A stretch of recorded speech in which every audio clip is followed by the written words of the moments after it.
Oğur Mumcu kiya û çima hat kuştin. Di derbarê dîro komîsyona PKK ya çil salî da gelek xalît tarî hene nehatine ronîkirin. Rastiya dîroka PKK tê veşartin. PKK dîroka xwe tenê bi gotinên wekî jîriya ap û amazin, qehremanî, berxwedan û qurbanîdan vedibêje. Ne tenê PKK, dewleta Tirk jî rastiyên dîroka PKK vedişêre. Ev yek PKK wekî rêxisineke ku tenê ji aliyê hêzên dervede tê bikaranî nîşan dide.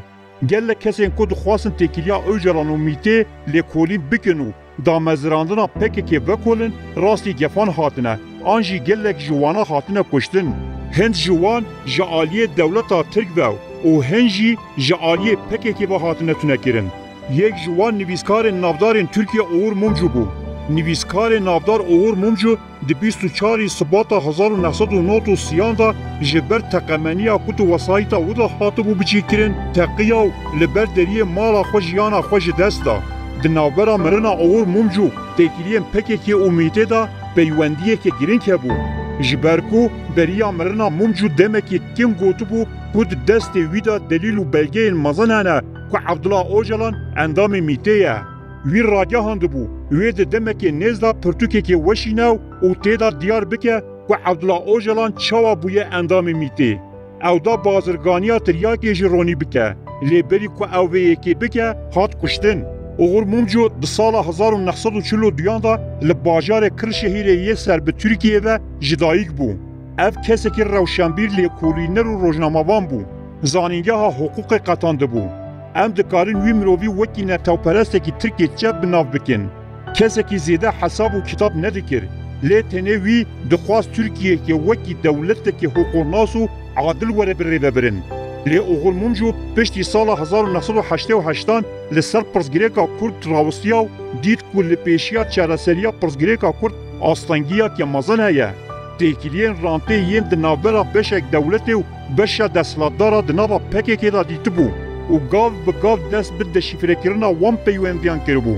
Bi taybetî li ser pirsgirêka PKK rawistiya û bi lêkolînên xwe diyar kir ku Abdullah Öcalan di sala 1969 da dema ku li daîreya kadastroyê li Amedê memûr bû bi dewleta Tirk re têkilî danîbûn. Oğur Mumcu yekem kes bû ku eşkere kir bavê hevjîna Abdullah Öcalan Kesile Yıldırım endamê Mîtê ye. Piştî îfadeya Oğur Mumcu Abdullah Öcalan jî neçarma ku bibêje xezûrê min endamê Mîtê ye. Oğur Mumcu di salek beriya mirina xwe da 303 quncik nivîsandin.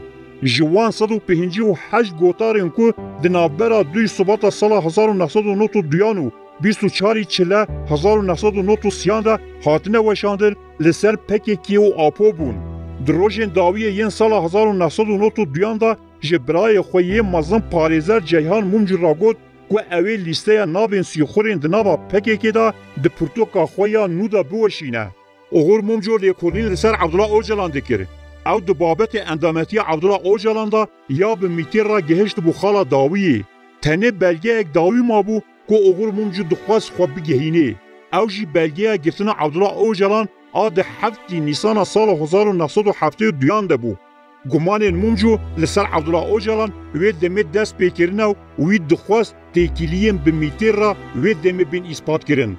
Öcalan di salakiya ku li Fakülteya Zanistên Siyasî ya Ankara'yê da belavok belav kirin de hat girtin û cezayê giran lê hat xwestin. Lêbelê Öcalan di sihî Xiziranê da daxwaznameyek pêşkêş kir. Di daxwaznameya xwe da got mixabin suj li min hatiye kirin. Di pêşerojê da dema ku bûyer bê ronî kirin dê were fêmkirin ku ez kesekî bêguneh im. Min ezmûna Xiziranê winda kir. Di wan rojên dawî da ku heyama meha îlonê nêzik dibe ez bi rêzdarî radigehînim ku berdewamkirina girtina min wê encamê nebaş bi xwe re bîne. Telafîkirina wan wê zehmet be. Ji bo ku mexdûriyeta min berdewam nebe ew rewşa min a girtî bêt bi dawîkirin. Rica dikim ku biryara berdana min bê dayîn. Oğur Mumcu di pirtûka xwe ya bi navê dosyaya Kurd de vê bûyerê wiha vedibêje. Xwendekarê ji Rihayê ku ew daxwazname pêşkêş kirî bi navê Abdullah û paşnavê û Öcalan bû. Navê bavê û Ömer û navê dayîka û Öveyş e. او د سالا 1949 ده لگند عمرلی یه نافچه روحای خالفت یه هاتیه دنی. نهال انقره لزانینگه ها زانستین سیاسی خواندکار پولا یکمینا ببجماره یا 993 عبدالله اوجلان گرتی هری دلنزم و بیدنگ یه لگرتیگه ها لشکری ماماقا انقره بو. مومجو درباره به بیره دا وحاد گود. هات ایتاکیرن که ناو رمضان اوزجان به ناو عبدالله اوجلان را هاتیه تبلهف کرن و دوزگره ویدمه بریارا براعت عبدالله اوجلان دا. کسی که اوجلان آزاد کرد دوزگره لشکری باقی توغ بو. هفته یک بریا کشتنا اوور مومجو وی خواگیهان دیا باقی توغو خواست بزانه. دو دوسیای اوجلان دا کانوتک جعالی میته و خاطیه شاندن آننا. دوورا باقی توغ داخویانی دا چاپمنی وها گود. من جی مومجو را گود ازه لدوسیای کبن بنیرم. ازه دناو 10 روژان دا ده ببینمو وی دوسیای تسلیمی تبکیم. لی بریا که دوسیای بده او هات کشتن. لوما جی گود او بلگه نگهشتیه دستیوی.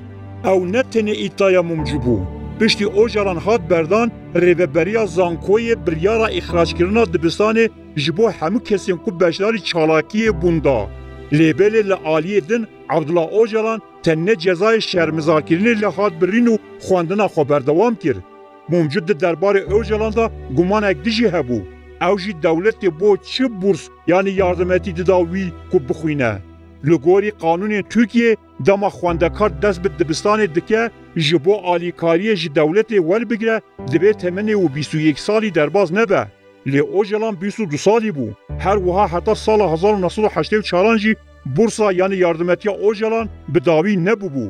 جبلی و رغم که اوجلان جی آلی دولت و دهات لی گرینجی لی بلی حتی پازای طباقی که ده سال 1984 دا دست به تکوشینا چکتاری کری هیجی جی دبستان نهات بو آویتن. لی ده طباق 1984 دا اوجلان جی دبستان هات درخستن. بسردجی جبر کو عبدالله اوجلان قاچاق معاینه لشکری بو و شوبا لشکری طلاب وید کر لید دبستان گوه نداوی داخوازی. اوغل منجو گمان خود به هر کسی را پاروکر و آنی زمان که اوجلان ظلام میته او وید وی درباره دا بلگه گرین کنه او همو بو اگر که به وکیلی گفل اوغل منجو ولا خوارن. هفجین او گلدال منجو درباره یک جوان گفان وحاد گود.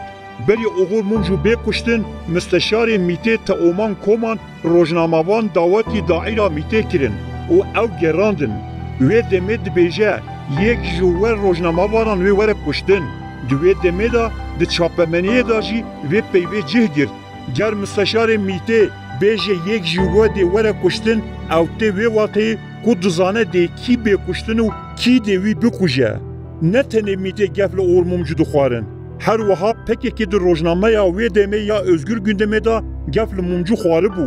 Hevjina u guldal mumcu de sala 2013 da dibêje. Wî rojekê di rojname ya pekekê ya özgür gündemde gotarek xwand û got wê min bikujin. Ji rojnamevanên navdar ên Tirkiye Alî Sîrmen li ser mumcu wiha gotibû. Peydakirina kujerên oğul mumcu nehêsane. Ji ber ku herkes dikarî wî bikuje. Beriya ku were kuştin dekiliya mit pekeke و عبدالله اوجلان لکولین دکر. اوغل ممجو جی دوزگره وی دمی باقی توغ دپرسه که عبدالله اوجلان چوا دو دوزا شفقی دا فلتی. جی برکو عبدالله اوجلان جزای پیویست نگرد. باقی توغ دبیجه درباره وی دا داخوازیک هاتیه کرنو گوتیه او جمعه. اوغل دپرسه گلو دوی مجاره دا بلگه هنه یاننا.